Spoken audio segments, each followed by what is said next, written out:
Look closely at this satellite image of the moon. You can still see tracks in the dust and part of the capsule from the last time humans were there. My golly, this time goes fast. That was Apollo 17, more than 50 years ago. The final mission in the space race that put man on the moon. But now there's a new race to go back. So why now? And why has it taken so long? All systems are good at this time. To understand this new space race, we need to understand the first one. The first space race back in the 1960s was all about the United States of America and the Soviet Union trying to demonstrate their technological superiority as part of a much wider geopolitical battle to prove themselves the superpower of the world. Russia was the first to put an object, an animal, and a person into orbit. But in 1969, America won the race to put man on the moon. That's one small step for man. By 1972, 12 US astronauts had been to the moon. 3, 2, 1. But then, the missions stopped. Right away, Houston. Vector good. The reason the US didn't continue after 1972 is that the lunar exploration program was very expensive. It was billions of dollars, and President Nixon at the time pointed out that, well, we've already been there, and more importantly, we have defeated the Soviet Union in this race. America still talked about going back. Back to the moon, back to the future. Returning to the moon is an important step for our space program. But focus shifted to other priorities like satellites in the International Space Station. Meanwhile, China was building its own moon program. In 2006, its chief scientist said lunar exploration was a reflection of a country's power. And in 2013, China landed an unmanned craft on the moon, which nobody had done since the 1970s. Soon, the US was paying attention. The directive I'm signing today will refocus America's space program on human exploration and discovery. China have made it clear that they want to emulate the US success of the 60s and land humans on the moon. The US don't want to see China do that alone, and so the two are competing, and both have said that they want to return humans to the moon in the coming years. America has a multi-stage project to do that called Artemis. Hydrogen burn-off igniters initiated. The first step was an unmanned orbit of the moon in 2022. 4-stage engine start.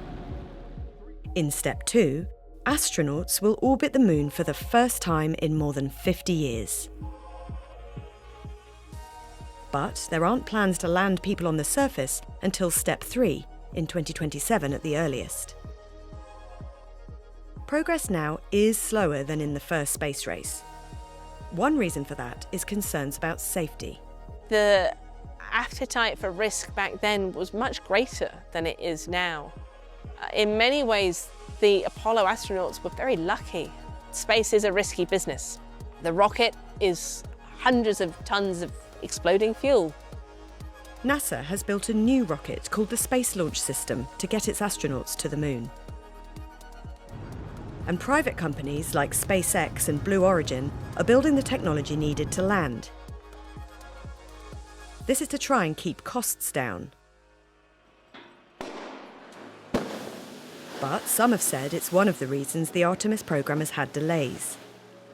Look at the architecture that we have developed to land American astronauts on the moon. Fire. It is extraordinarily complex. It is highly unlikely that we will land on the moon before China. China's goal is to send humans to the moon by 2030. And it says it isn't in a race with the US. 中国无意和任何国家搞太空竞赛，我们也不谋求所谓的太空优势。 But China's president, Xi Jinping, says its ambition is to be a space power. American officials are clear how they feel about that. We cannot lose the moon and lose the race to the moon to China. If we fall behind, if we make a mistake, we may never catch up. and the consequences could shift the balance of power here on Earth. As the US and China's programs have developed, so have two sets of plans for the moon. On one hand, we have the US-led Artemis Accords that about 60 nations have signed, including India, which is a major spacefaring nation. On the other hand, you have China that is leading the International Lunar Research Station. Russia is a main collaborator, and about 10 nations that have joined that side. Both the American and Chinese programs aim to have permanent bases on the moon, and getting there first may be the key.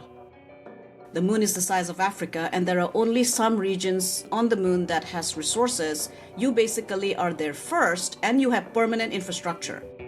Then if another nation has to land there, they have to take your permission. Focus is on the moon's south pole, because frozen in its deep craters, there's water. This is essential to support human life on the moon, not only for astronauts to drink, but because water is made from hydrogen and oxygen, that oxygen could be extracted to give them air to breathe. And if separated, hydrogen and oxygen can become rocket fuel, which could be used for our future plans in space. This time, we will not only plant our flag and leave our footprint, we will establish a foundation for an eventual mission to Mars, and perhaps someday to many worlds beyond.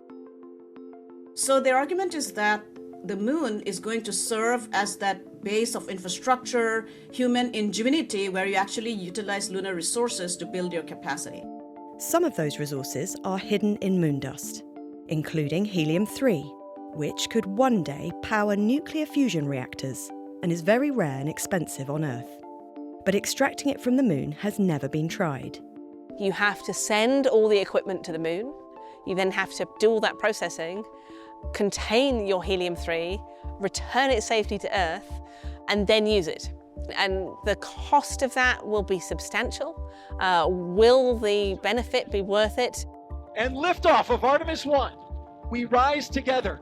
That's one of many unknowns in this new race to the moon, but the ambitions are clear.